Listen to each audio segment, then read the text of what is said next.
Boa tarde, está começando Conexões desta quinta-feira, dia 16 de junho de 2022.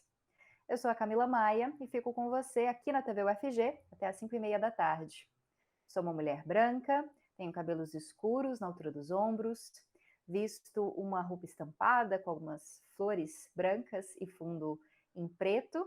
Estou usando batom vermelho também, tenho um fone de ouvido branco nos meus ouvidos e atrás de mim há uma estante com alguns livros, uma escrivaninha e alguns objetos de decoração. Para fazer a interpretação para Libras no programa de hoje, nós contamos com a presença do professor da Faculdade de Letras da UFG, Diego Barbosa, ele que é coordenador do Laboratório de Tradução Audiovisual Acessível. Muito obrigada pela sua presença, professor Diego. O professor Diego tem pele branca, cabelos castanhos curtos, olhos castanhos e tem uma barba cheia. Ele veste uma camisa social preta, está à frente de uma parede branca onde faz a interpretação. Você pode assistir ao Conexões aqui na TV UFG, canal 15.1 do Sinal Aberto, 21 da NET Goiânia, também pelo site, pelo aplicativo, pelo YouTube ou pelo Facebook da TV UFG. Se você perder o conteúdo ao vivo, pode acompanhar todas as nossas produções lá no canal do YouTube, onde é o nosso repositório de conteúdos audiovisuais. Bom, e o tema de hoje é homeschooling. O Senado Federal está analisando um projeto de lei que permite regulamentar essa modalidade, o homeschooling, ou em bom português, educação domiciliar. Por ela, as crianças e adolescentes podem receber aulas ministradas na própria casa, pelos pais ou por tutores contratados para esse serviço. O assunto é bem polêmico e gera diversas dúvidas. Por isso, nós vamos conversar com a Lueli Silva, que é diretora da Faculdade de Educação da Universidade Federal de Goiás, que vai tentar explicar um pouquinho para a gente essa questão. Lueli, muito obrigada pela sua presença. Peço que você se apresente rapidamente para o nosso público também. Bom dia, Camila, Diego e ao público em geral que nos assiste nesta manhã ainda, né? Ainda não estamos à tarde. É um prazer estar aqui, agradeço ao convite. Sou atualmente diretora da Faculdade de Educação da UFG, sou uma mulher branca, tenho cabelos claros, uso óculos nesse momento, com aro vermelho, eu uso um brinco, um pontinho de um brinco, um colar, uma blusa preta. Estou na minha sala de trabalho, na sala da direção aqui da faculdade. Atrás de mim tem uma parede branca e 2 quadros. E é um prazer, mais uma vez, estar aqui com vocês essa manhã para discutir essa temática, como você mesmo colocou, um tema extremamente polêmico e que é necessário e atual que a gente discuta. Bom, Obrigada. só eu que agradeço. Bom, nosso programa vai ao vivo à tarde, mas a gente grava pela manhã, também fica na internet. Então, boa tarde, bom dia, boa noite, olá. Todos os cumprimentos são válidos, né, professora?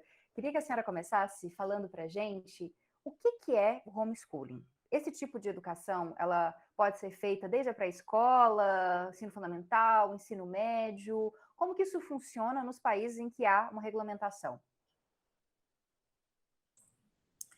Bom, o homeschooling, ou como você coloca, educação domiciliar, é um ensino que vem já ocorrendo desde o século passado, aí por volta dos anos 70, 80, que inicia-se nos Estados Unidos. Hoje já há países, vários países da Europa que fazem uso, né, que já tem uma regulamentação específica, permitem o uso desse tipo de, essa modalidade de educação, como também na África, nós temos na Austrália, na Rússia, então, ou seja, vários países já têm uma regulação específica para isso. O que não significa, com isso, que nós tenhamos que fazer isso também ou aprovarmos essa nova legislação que está aí para ser, está em discussão no Senado, no momento. Por quê? Né? O homeschooling ele se caracteriza, como você também mencionou, Camila, por uma educação que é realizada em casa, que pode ser feita em casa, pelos próprios pais ou responsáveis, ou por intermédio de tutores contratados, como que a gente também quiser dizer, professores particulares, tutores contratados para que realizem tal atividade, ou seja, que ministre aos seus filhos, a partir de então, seja da educação infantil até o ensino médio, que ministre esses conteúdos regulares, né, os conteúdos necessários aí ao processo e a consolidação do processo de escolarização das crianças, dos jovens e dos adolescentes. E os adultos, né, porque nós também atendemos aí na educação de jovens e adultos, que esses conteúdos sejam ministrados e aprendidos. A diferença essencial é de que a criança não estará no ambiente escolar para realizar os seus estudos. Ela estará em casa, sob a supervisão aí dos pais, ou sob a responsabilidade dos pais, e não mais sob a responsabilidade da escola ou do Estado para realizar seus estudos e o seu processo de aprendizagem e desenvolvimento. Uhum. Professora, avaliando, né, o que é possível se avaliar, já que a gente não tem essa modalidade aqui no Brasil, né, ainda legalizada, quais são as consequências do homeschooling, né, para crianças e adolescentes? Essa educação feita a partir de casa, sem muitas vezes contato com outras crianças da mesma idade, outros adolescentes, sem o contato com professores. Como é que a senhora avalia essas questões do ensino domiciliar? Quando você diz que a gente ainda não tem uma regulamentação, sim, não temos, né?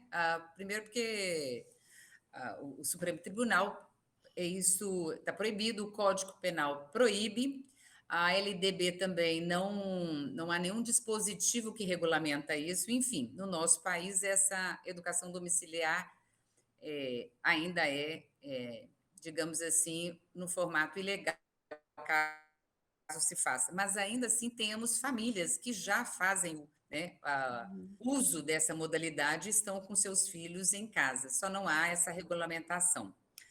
E também não é por isso que a gente precisa ter essa regulamentação, evidentemente, né? Mas é importante que se diga que tem um quantitativo aí enorme de pessoas que têm com seus filhos realizando educação domiciliar.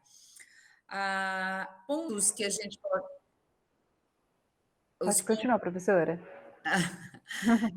O que a gente pode colocar como alguns prejuízos, se você quiser colocar nesses termos, ou pontos negativos, ou os riscos de que nós, caso tenhamos a aprovação aí no Senado da educação domiciliar.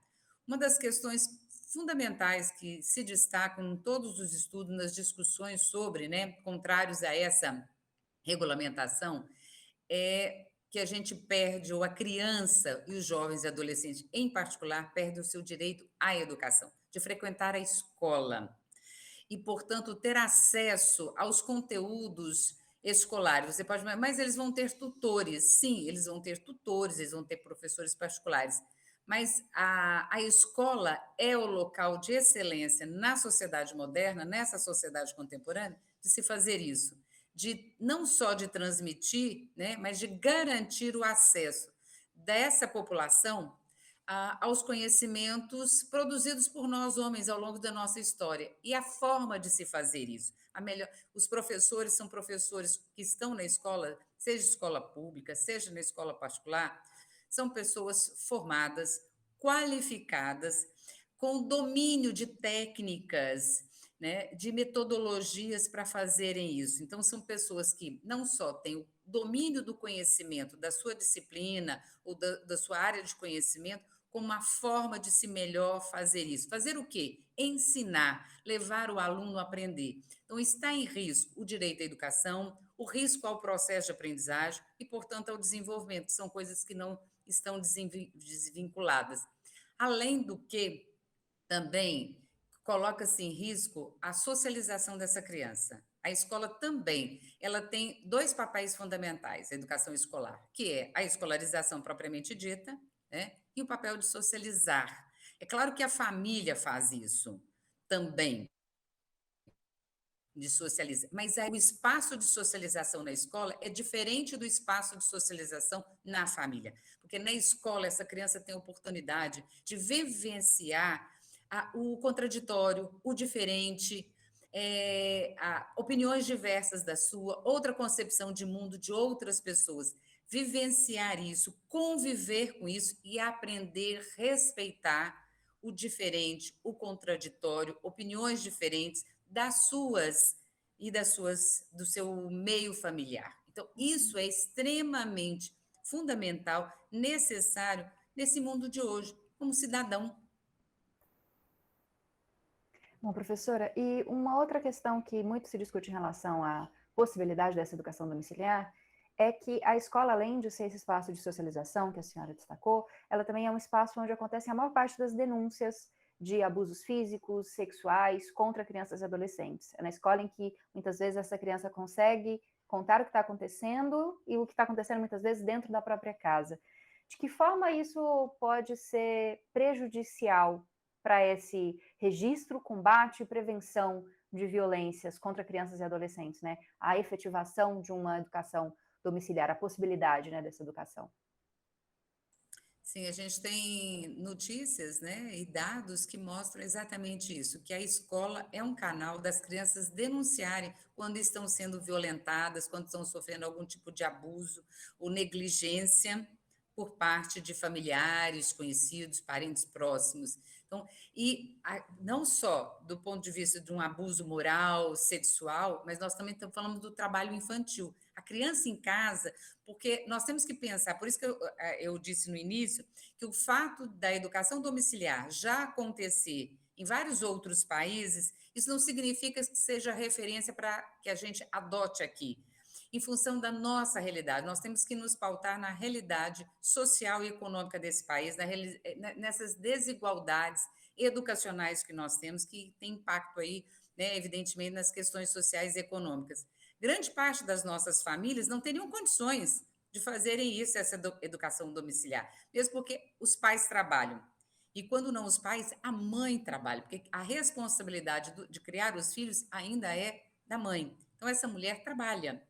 E, como trabalhadora, essa mulher tem dificuldades de depois de chegar em casa e ter que assumir a responsabilidade de educar e ensinar os seus filhos. Não é que ela não faça isso, mas é diferente dela colaborar com a escola, ela acompanhar o desenvolvimento do seu filho durante seu processo de escolarização. Diferentemente agora, é ela assumir toda essa responsabilidade, chamar para si essa responsabilidade. E aí, voltando à sua questão, e, portanto, esse momento na escola é momento das crianças e nós sabemos muitas vezes o que está acontecendo com essa criança na sua casa. E aí, portanto, muitas crianças, a questão do trabalho infantil que é colocada é uma oportunidade, infelizmente, real, de que muitos pais ou de responsáveis retirem essa criança da escola, mas, ao contrário de dar assistência a ela, que ela necessita de escolaridade, colocá-la para trabalhar. Então, além de isso ser acompanhado de violência, as mais diversas tipos de violência, que isso pode ser submetido a essa criança. Então, enfim, a criança de uma determinada classe social, ela vai estar muito mais vulnerável, ela vai ser colocada, crianças e jovens e adolescentes, né? Vamos entender que também eles partem também da mesma vulnerabilidade, vão estar numa situação de vulnerabilidade muito maior do que estando na sala de aula, com professores, como a gente tem que demarcar a importância do professor, da escola e da formação desse sujeito, desse profissional, para estar onde está e fazer o que ele faz. Não é desqualificar os pais de forma nenhuma, mas é porque a gente sabe que, como mãe, as dificuldades que nós temos de fazermos isso. E, às vezes, o conhecimento necessário, não é porque eu sou formada, porque eu tenho um título de graduada, de bacharel, ou mestrado ou doutorado, que isso me capacita de imediato para eu ser professora dos meus filhos. Há questões aí que precisam ser ressaltadas, né? Então, é preciso uma formação adequada para que eu, de fato, consiga realizar isso de uma forma efetiva. Professora, acho que esse ponto que a senhora destaca foi muito importante durante a pandemia, né? Acredito que pais, mães responsáveis que tiveram que estar mais próximos das crianças e adolescentes durante o período de ensino remoto perceberam que muitas vezes não têm o conhecimento suficiente para ensinar aquelas crianças, né? Não, precisam realmente de um acompanhamento mais de perto de professores e de toda os profissionais, né, das escolas. Sim, muito bem lembrado, Camila, porque a pandemia, ao contrário do que se possa dizer, né, como ela exatamente mostrou como isso é difícil. Como essa educação domiciliar, e olha que essas crianças estavam matriculadas em escola, essas crianças recebiam todo um apoio dos professores, tinha todo um professor ali, uma escola, uma coordenação pedagógica que dava o suporte, encaminhava o que deveria ser feito, como deveria ser feito, com todas as dificuldades, com todos os problemas da internet, enfim, né, desse acompanhamento. Mas os pais perceberam as suas dificuldades de fazer isso. E mais, se não fosse isso, os dados que nós temos alarmantes do retrocesso do processo de aprendizagem de grande parte das crianças, na alfabetização que você citou no início, na educação infantil. Nós vamos levar um tempo, que a gente não sabe prever quanto tempo, para superar essa defasagem, esses 2 anos e meio, mais ou menos, desse ensino remoto que tivemos. O Uhum. impacto disso no processo de aprendizagem, dessas crianças estarem em casa, submetidas a esse tipo de ensino, foi terrível, foi dramático, não funcionou. Isso mostra como é preciso, como a escola, a presencialidade, a escola, professores qualificados, formados para tanto, é necessário, se faz necessário. Né? E isso em respeito à criança, nós temos que lembrar que essa decisão, caso o pai é uma decisão dos pais, mas é direito da criança que não está sendo respeitado. Ela tem o direito, as crianças, jovens e adolescentes, de ir à escola e de ter o seu direito de aprendizagem e desenvolvimento respeitado. Bom, professora, a senhora coloca várias questões, coloca um posicionamento crítico em relação ao homeschooling, né, preocupações em relação ao ensino domiciliar, mas por que a gente está vendo no Brasil um crescente interesse por esse tipo de ensino, né? Tanto que esse projeto está correndo aí no Senado, foi aprovado na Câmara. O que motiva esse interesse?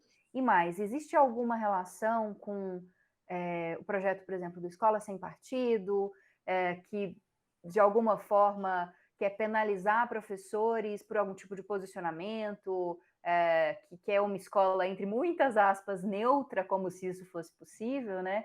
Dá para a gente explicar por que nesse momento em que a educação está passando por todas essas dificuldades que a pandemia trouxe, e as dificuldades já de muitas décadas, né, de falta de investimento, por que agora a gente está discutindo homeschooling? Camila, é o ponto, né? Como eu disse, assim, a questão da homeschooling, se a gente for pensar, os estudos mostram, né, que, inclusive no período colonial, era comum, quando ainda não tínhamos uma escola regular, oficial do Estado, as famílias né, as famílias mais abastadas, né, aquelas de uma classe econômica com mais condições favoráveis, elas tinham seus tutores, seus filhos já estudavam. Então, lá desde a época do Império, isso não é nenhuma novidade. As famílias que têm condições financeiras, elas oferecem, além da escola regular, elas têm as possibilidades de buscar apoios aí nas mais diversas escolas, professores, tutores particulares. Então, isso já nos acompanha, não há novidade. Como eu disse a você, mesmo ainda não sendo regulamentada atualmente, há famílias que já tiraram seus filhos da escola no Brasil e fazem isso em casa. As razões principais apontadas, né, por essas associações, inclusive, né, tem uma Associação Nacional de Educação Domiciliar, que tem dados, que vem divulgando dados e informações sobre, inclusive os próprios dizem que uma das razões são essas, né? A retirada dos filhos da escola, o impedimento do ingresso à escola seria em razão de que a escola apresentaria uma educação, uma cultura diferente ou uma formação moral diferente da própria família. Questões religiosas também não podemos deixar de mencionar que a questão religiosa é muito forte. Então, algumas famílias, por questões religiosas, acham que a escola não vai na mesma direção e, portanto, precisam ser dada esse foco em casa ou dar continuidade em casa. As questões da qualidade questionam, posicionamentos de professores, amizades, certas amizades, né? A ideia da inclusão. que nós também defendemos e muito na escola, a questão do respeito à diversidade, à inclusão das pessoas. Então, assim, para muitas famílias isso não é muito bem visto, e aí eles acreditam que estar com seu filho em casa, protegido nessa redoma, o seu filho vai manter os princípios religiosos, morais daquela sua família, os bons costumes, digamos, sempre entre aspas, essas coisas, que isso vai contribuir para a formação dessa criança, desse jovem. Mas, infelizmente, o que a gente sabe é que essa visão de mundo, e com todo o respeito dessas famílias, é preciso que, para que se viva em sociedade, é preciso que cada um de nós amplie essa visão de mundo. E no mundo de hoje, a visão que é necessária, né, é uma visão que leva em consideração o outro, e, portanto, é uma visão inclusiva, é uma visão que tem que levar em conta as questões da diversidade e tem que levar em conta o outro e todo o respeito a esse outro que é diferente de mim, porque ninguém é igual a ninguém e ninguém é obrigado a pensar como eu penso.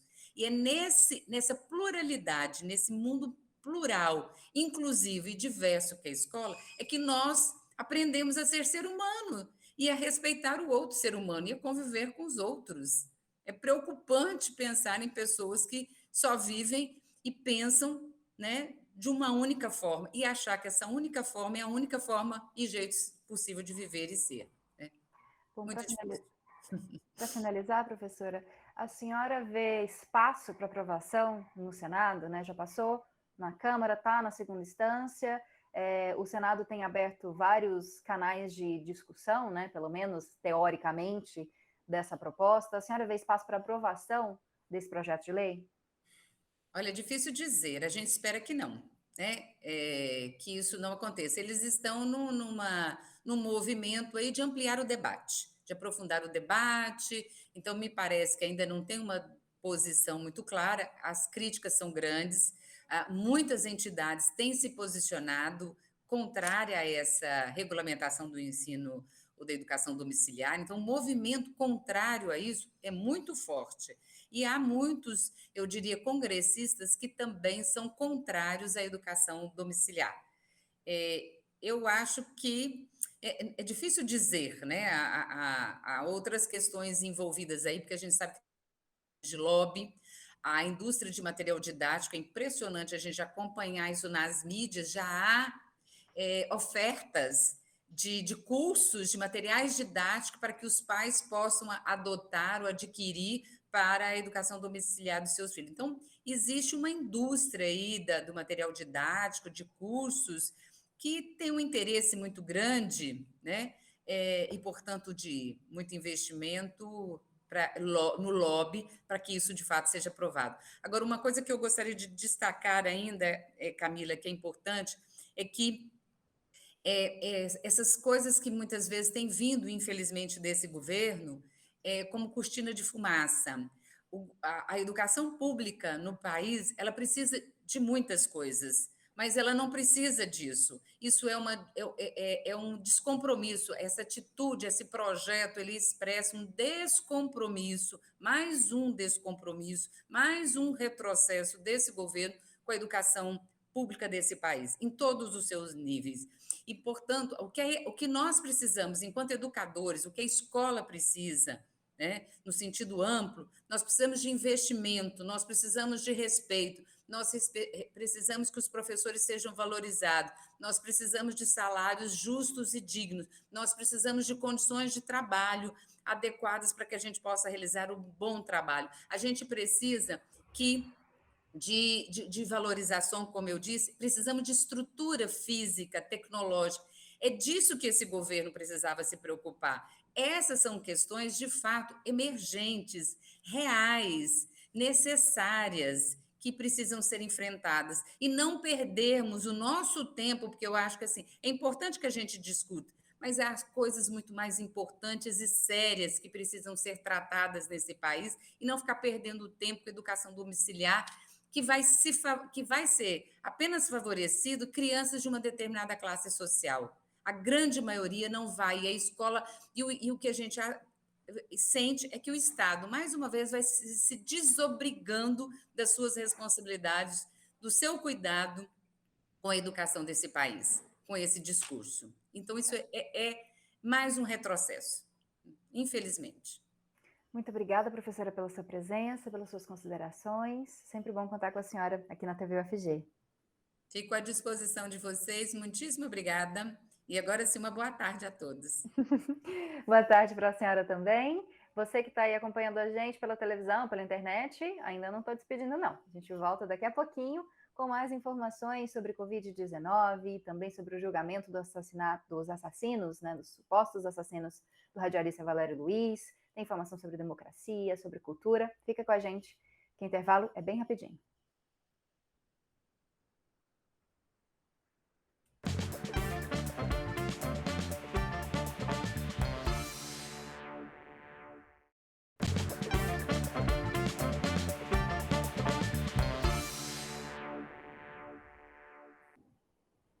Estamos de volta com Conexões dessa quinta-feira.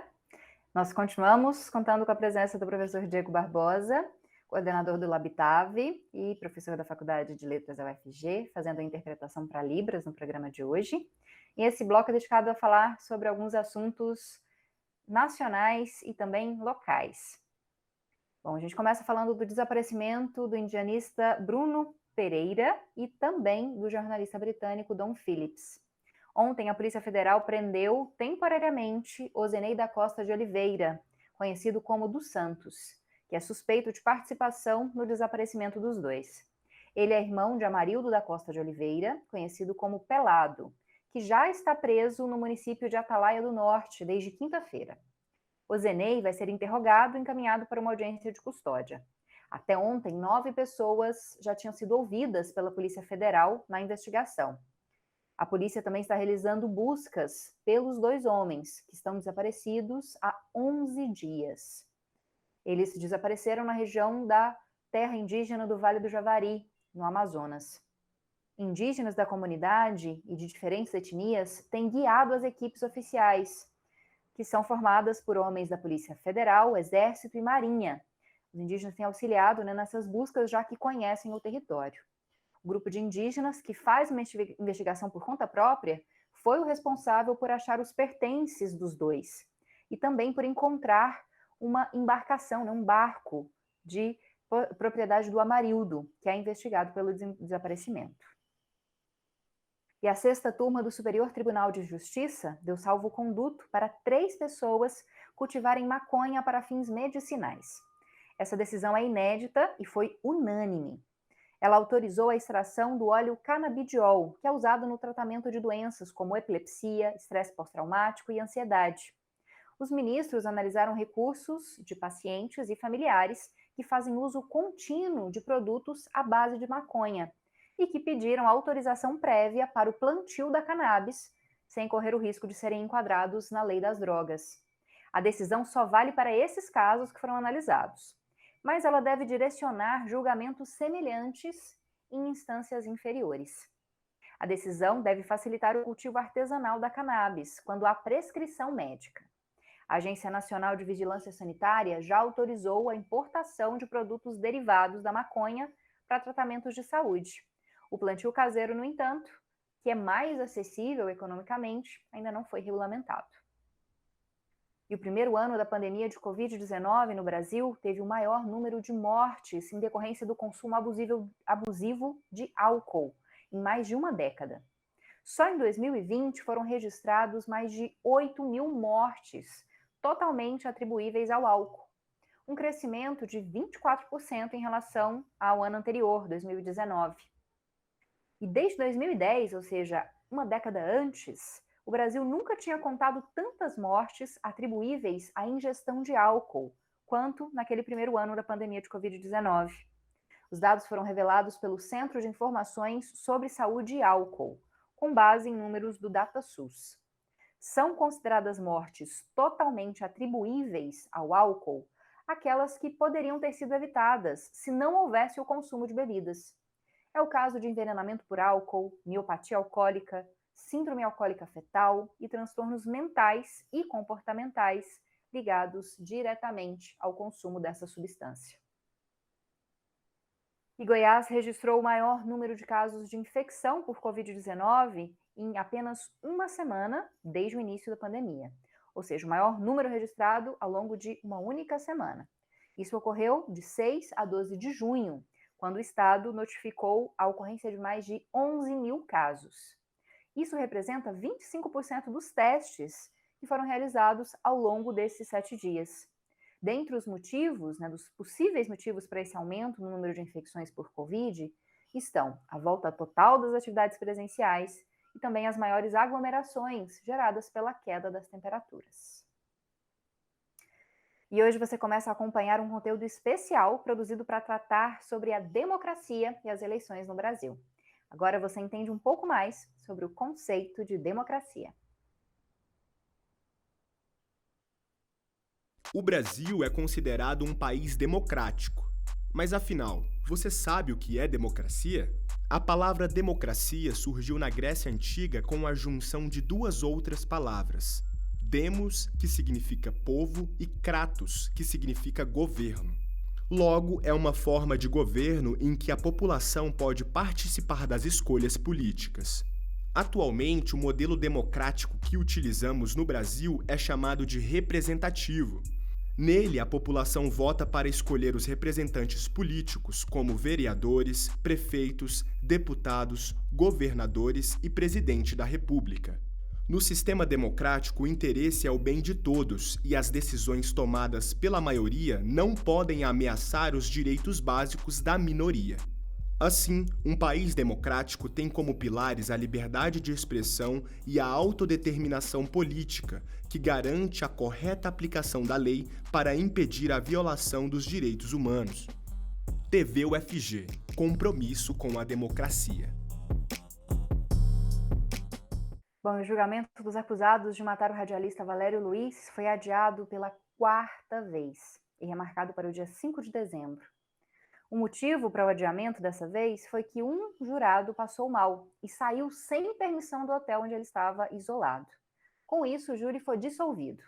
E o julgamento deve acontecer desde a fase inicial, ou seja, ele vai recomeçar desde o momento da escolha dos jurados e também da oitiva de todas as testemunhas. Essa dissolução acontece porque quando os jurados são sorteados, eles devem ficar isolados e sem qualquer tipo de comunicação com o mundo externo. Caso isso não aconteça, é necessário anular todo o julgamento e determinar uma nova sessão com novos jurados, pois não há como substituir um dos integrantes do Conselho de Sentença. Só em 2022 foram 3 adiamentos do julgamento dos acusados de matar Valério Luiz. A primeira ocorreu em 14 de março, quando um dos acusados da morte dele, Mauricio Sampaio, trocou de advogado em cima da hora. O júri, então, foi marcado para o dia 2 de maio. E novamente adiado, porque os advogados de Sampaio abandonaram o júri, alegando parcialidade do juiz. Com isso, o julgamento precisou ser remarcado para agora, dia 13, quando foi novamente adiado. E é importante destacar que a data inicial do júri era dia 23 de junho de 2020, quase 2 anos atrás. E ele não ocorreu naquele momento em razão da pandemia de Covid-19. O radialista Valério Luiz foi morto a tiros em 2012, aos 49 anos, quando saía da rádio em que trabalhava. Segundo a denúncia feita pelo Ministério Público, à época, o assassinato foi motivado pelas críticas constantes de Valério ao Atlético Goianiense, clube de futebol em que Mauricio Sampaio, um dos réus, era vice-presidente. Além dele, outros 4 acusados respondem pelo crime. Bom, nós vamos para um rápido intervalo. Daqui a pouco vamos falar sobre cultura. Tem várias dicas culturais para você que quer aproveitar o feriadão de Corpus Christi. A gente volta rapidinho. Mas antes de ir para o intervalo, só lembrando que se você quiser mandar suas sugestões de pauta, suas críticas, seus elogios, é só enviar seu comentário lá no chat do YouTube, pelas conversas privadas do Instagram, do Twitter, do Facebook. Nossas redes sociais estão aqui na tela para você ver. Só buscar em qualquer uma delas por TV UFG e você encontra facinho. Além disso, a gente tem um WhatsApp, que é o 62991811406. 62991811406. Daqui Daqui a pouquinho a gente volta então, eu te espero.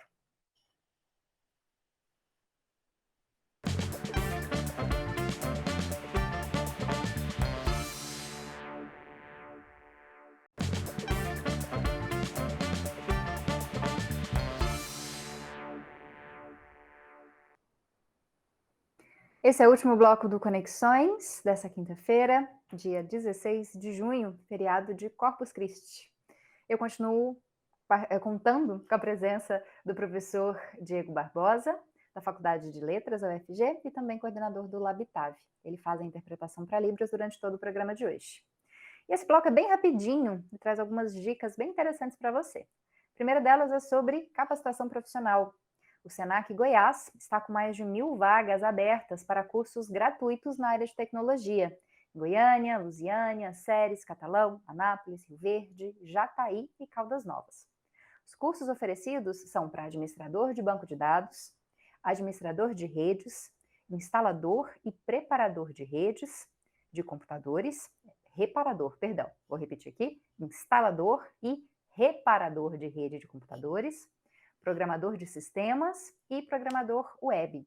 As oportunidades são para alunos que estão matriculados ou que já terminaram a educação básica. Eles devem ter renda familiar que não ultrapasse 2 salários mínimos. As inscrições podem ser feitas pelo site go.senac.br, go.senac.br. E vem aí a 6ª edição da Taça Brasil de Cross Country, XCO, etapa Goiânia. Hoje é considerado o maior evento da modalidade na região centro-norte do país.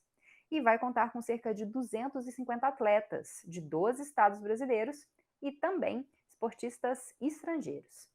A atividade tem um caráter inclusivo bem interessante, já que haverá participação de atletas PCD, ou seja, pessoas com necessidades especiais, né? Pessoas com deficiência, na verdade, vamos corrigir essa terminologia, né? Atletas com deficiência aqui do estado de Goiás e também do Mato Grosso.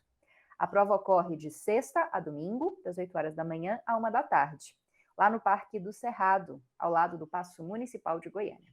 É uma oportunidade para você que gosta de assistir esportes e de forma gratuita, que é melhor ainda. Bom, e para fechar o programa, vamos falar sobre cultura. A gente está em pleno feriadão, né, para muitas pessoas que puderam emendar a sexta-feira, né, que vão emendar o dia de amanhã. Então, por isso eu tenho algumas dicas interessantes para essa semana, também para a semana que vem. A gente começa pela semana que vem, porque tem atividade para quem gosta de cinema e quer aprender mais sobre isso. A Escola Goiana de Desenho Animado vai realizar a oficina de storyboard profissional para animação, para jovens a partir de 16 anos de idade. Isso nos dias 20 e 21, ou seja, segunda e terça-feira da semana que vem.